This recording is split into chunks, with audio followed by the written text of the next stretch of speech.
This mapping lists many of the software components which make up our Hadoop ecosystem. During these videos, you will learn each of these components in some detail. Let us begin with an introduction to all of these components. We will use our big data architectural stack and map each component of the Hadoop ecosystem to its functional layer as we conduct the introductions. First, there's Hadoop Distributed File System, commonly referred to as Hdfs. This is a framework for managing a distributed file system across a very large number of data servers. We will further explore Hdfs in another video. At this point, let me say it is the backbone for the data repository layer. Flume is named after the water race used in sawmills to bring logs to the mill. It was purposely designed for extracting large amounts of data out of web logs and into Hadoop. Flume is well suited for gathering these web logs from multiple sources at the same time, and it does this with the use of agents.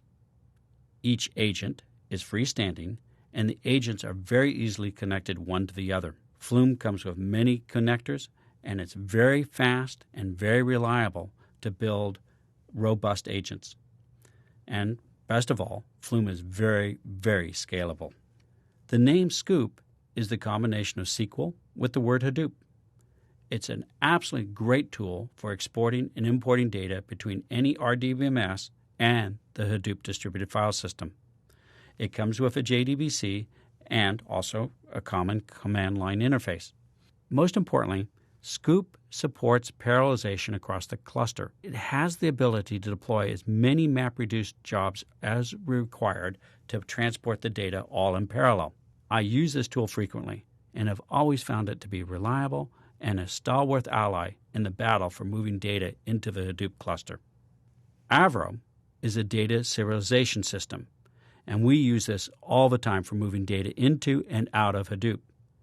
It provides a very rich data format, and it has access to many different data types. Perhaps most importantly, Avro files are compressible and they are splittable. We frequently use Avro when we're required to transport binary data such as audio or video files. The word Hbase is the combination of the word Hadoop with database. Hbase is one of the more popular NoSQL databases used in our Hadoop ecosystem.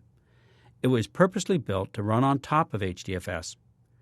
It uses key value pairs for the management of the data into columnar families. There is an initial table schema, but it is very flexible. Hbase is considered to be a big table database, as a single table can consist of thousands of columns and billions of rows. Zookeeper is a configuration management tool for maintaining configuration information about assigned services, such as Hbase. It is a relatively simple construction consisting of a file system that is used by the Zookeeper clients to look up configuration information, such as the location of the master server or the location of particular servers associated with the service. One of the most important features of Zookeeper is it provides fault tolerance for this critical configuration information.